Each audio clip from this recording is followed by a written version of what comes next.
So when I give this testimony, it's not to boast criminal activity or anything that I've done, but I do got a testimony because God is utilizing me to do this, which is cool. Like Sam I am is the one talking about this to change behavior.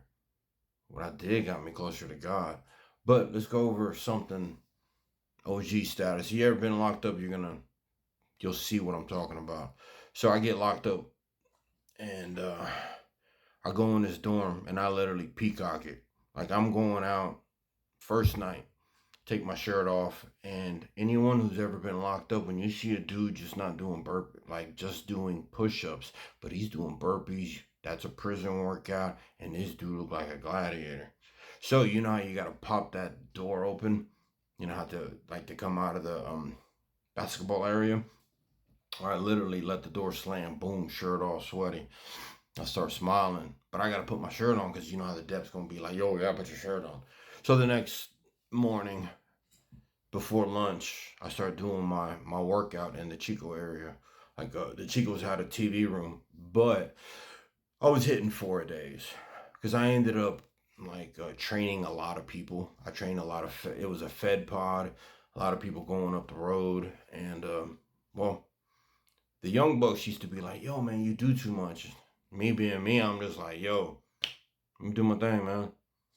So I was hitting 4 days, but I was training a lot of people. But during this time, man, um, there was two young kids that came in this dorm, ain't done a day in their life. And I'm just like, bro, they're freaking headed for trouble. So I start talking to them, and in the dorm, they used to be like, yo, is that your daddy? Is that your uncle? Because they was always by my side.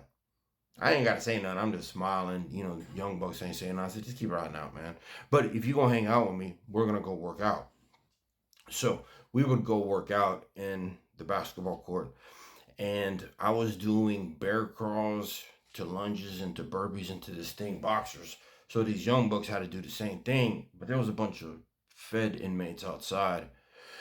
And when I did it, I didn't hear nothing. But when these two kids went to go do it, they started doing like monkey noises.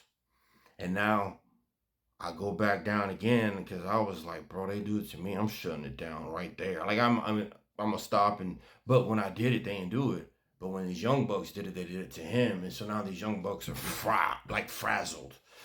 I'm like, yo, calm down, chill out. I think you should say this. I think you should say that. Calm down.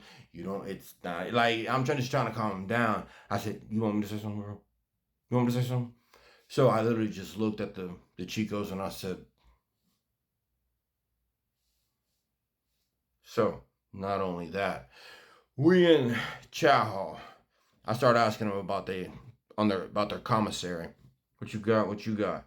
And so they weren't assertive when we sat down to eat. And I said, young, but you like the cakes because you keep asking for mine. I want your veggies, so we good. But do you need more food? And y'all could use more food. And I said, this is the dude right there. Go get that cake. Nah. I said, man, go get that cake. Well, he wouldn't go get it. So I ended up being like, yo, young buck get that cake. Young buck get so I started stocking them up. But then both of these kids didn't have the assertiveness. So I created a monster because in a couple weeks, bro, they had freaking piles of food. But I said, look, man, you just got to be assertive, bro. But not only that, when I created the monster with the food, so they used to get these scalloped potatoes. And any of y'all been in a dorm, y'all know that microwave is serious. So they would go make chips out of these scalloped potatoes. And then I hear the dorm, man, who doing that to the microwave? Who doing that? And I was like, it's that little Chico up there. And so I literally, I was upstairs and there was bars or whatever, but I'm looking down. Out of everybody down there, I was only looking at like my one homie. He got all goals going up the road for trafficking, but I was doing business with him, like commissary wise. So, but at the same time, it's kind of like I didn't really care what anybody said, but I had respect for this dude. He was the second biggest one in jail, but I just had to stand up and be like I'm gonna handle that. So, because these kids ain't ever done time, so they were making all these mistakes, and I'm like, bro, you can't do that. You can't do that. Like, bro, you're gonna. So Took them under my wing. I ain't have to say nothing, but when you're in there and you're known for my name was 300 Spartan or Gerard Butler, but I went in there peacocking. But not only that, I locked down trays. I was the only one in the pod that got lettuce, apples, like locked down. It was only me and another dude that was able to buy like the chicken and like what they smuggled into the pod. It was only me and him that had like the bread in order to do that. But there was like another time. So I had tortillas during packages. So I knew I had just cut the other big dude. He got all goals. But he was buying all the chicken, and here it is. I butt in his way, and I bought like a couple days worth. So he noticed. But I went to him and I said, "Yo, man, I noticed you got sausages all the time." He's like, "Yeah," and I said, "Man, I also see you like tortillas," and he's like, "Yeah," and I said, "Yo, you got sausages now? Because I got 3 packs of tortillas." He's like, "For real? For real?" And I'm like, "Yeah, bro, I don't even use them." So when we went to go make the deal in my room, somebody was like, "You know he's getting over on you, right? You know he's getting over on you." And I was like, "Bro, stay on my business, bro. The tortillas are just chilling in my bag. I don't even like them. He's doing me a favor by giving me the sausages." But what was cool is when he walked in the room to do this deal, he was like, "You know them tortillas are worth more, right?" And I said, "Bro, you doing me the favor. I want the sausages. You eat tortillas, I don't even want them. Every time I get a pack, bro, I'll trade you every time." And just being nice out there, man. Just letting you know. Oh, gee.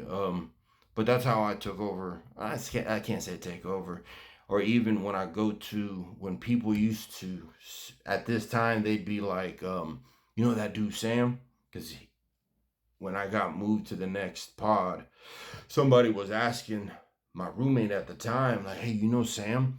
Big Sam?" And he was like, "Not like this, but like this." And he was like, "Yes, I do. He's my roommate." But that's how people viewed me in there. People also told me, like, when I go across these pods, like, someone was clocking me. It was like, "Bro, you don't have a care in the world.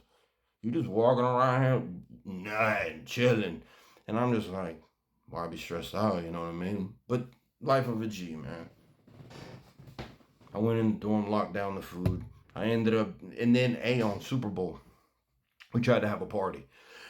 And like a party, like all the like people who had stuff to throw in, but everybody bailed out at the last second. Some people were like, "You throwing this in, but now you inviting 3 other people. Like that's just not gonna be fair for everybody throwing in what they throwing in because we threw down." But regardless, everybody ended up canceling on us. So it was Super Bowl. We came out so strong when nobody looking at Super Bowl. We made all these chickens, had all these chips. I mean, bro, everybody in the dorm was like, "Bro, are you kidding?" Like we had an apple pie because I was the only one that had apples. I was the only one that had lead. Like there was a lot of things that I had because, like I said, I locked down a lot of things, and these people got to see it. And my boy in the Wayway is gonna tell you, like, nobody sat at the table that we sat at. Everybody asked, and I'm like, "Bro, that's not my table, man." But nobody sat there. And because I got all these trays, there were some people who wanted to sit. Like when somebody left our table, "Yo, you mind if I sit here?" And like, nah. But the people who I usually picked, man, was like, I want to laugh in jail, man. If I got all this food, bro, I want to laugh. And so I would invite people who would literally make me laugh, dude. So, but that's what I did, man, when I was locked up.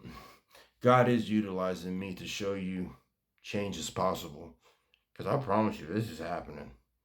Anointed by God, the same I am. I got a lot more stories to tell y'all. Because when I tell my stories in these jails and prisons, they're just